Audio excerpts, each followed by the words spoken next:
स्वाभिमानी बूढ़ा। एक दिलचस्प कहानी। वह देखो देखने में ही गुंडा लगता है, कपटों को देखकर ही लगता है गवार होगा। उसकी भाषा तो देखो मुनहफट होगा। ऐसे ही हम लोग या हमारे आसपास के लोग दूसरे लोगों के प्रति पहली बार में ही कोई राय बना लेते हैं।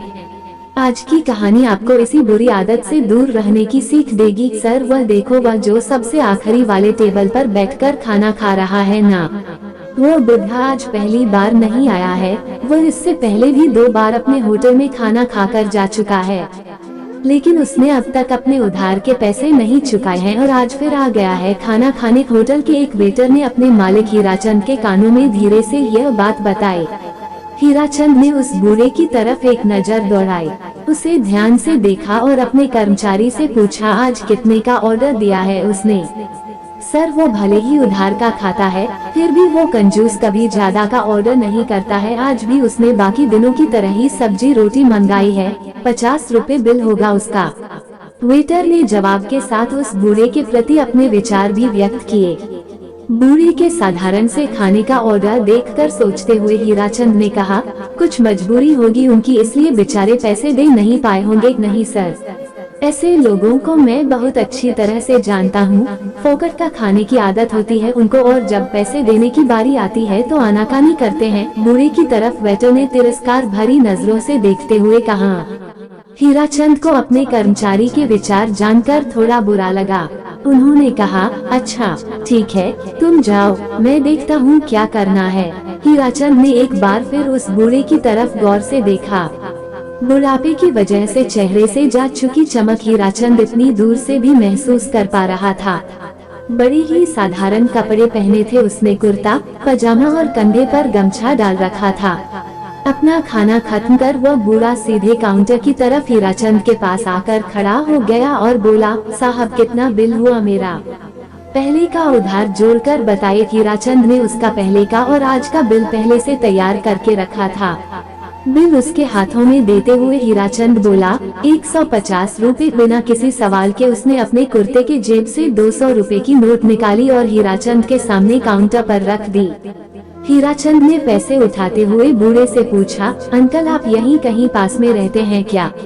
नहीं बेटा, मेरा घर यहाँ से बहुत दूर है, उसने कहा। फिर आप अक्सर इतने दूर खाना खाने कैसे आते हो? हीराचंद ने फिर से पूछा। मैं यहाँ पास के एक शॉप में लेखपाल का काम करता हूँ।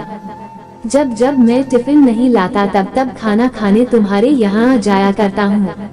अब हमेशा तो जेब में पैसे रहते नहीं है, इसलिए कभी कभी उधार ही खाना खाकर जाता हूँ।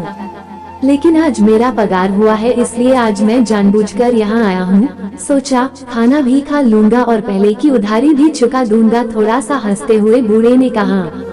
बूढ़े की उम्र देखकर हीराचंद अपने आप को एक और सवाल पूछने से रोक नहीं पाया, आपका परिवार नहीं है क्या? बूढ़ा बोला, है ना बेटा, बहू पोता पोती सब है और कई सारे रिश्तेदार भी, लेकिन जब तक मेरे हाथ पाँव सलामत है मुझे यह पसंद नहीं कि मैं बिना कुछ किए रोटी खाऊं। हाँ, शरीर में पहले जैसी ताकत नहीं रही, अब पहले जितनी मेहनत नहीं कर पाता हूँ, इसलिए लेखपाल का काम करता हूँ। बूढ़े आदमी की ईमानदारी और इतना कठिन परिश्रम देखकर एक बार तो हीराचंद के मन में ख्याल आया कि उससे खाने के पैसे ना लिए जाए, लेकिन उसके साथ हुई इस 2 मिनट की बातचीत में हीराचंद यह तो जान गया था कि वह बुजुर्ग कितना स्वाभिमानी है। उसके स्वाभिमान को ठेस न पहुँचे, यह सोचकर हीराचंद ने 150 रुपए काटकर 50 का नोट निकालकर उसकी तरफ बढ़ाया।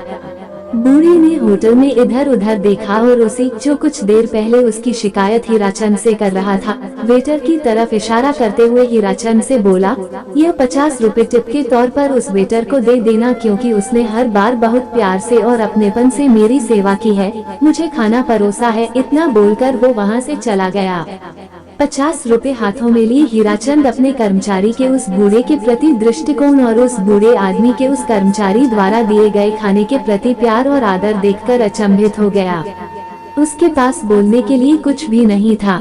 तो दोस्तों, आप अमीर है या गरीब, आपके पास जो पैसा है वह कभी भी यह तय नहीं करता हमारा दूसरे लोगों के तरफ कैसा दृष्टिकोण है या हमारे विचार कैसे हैं।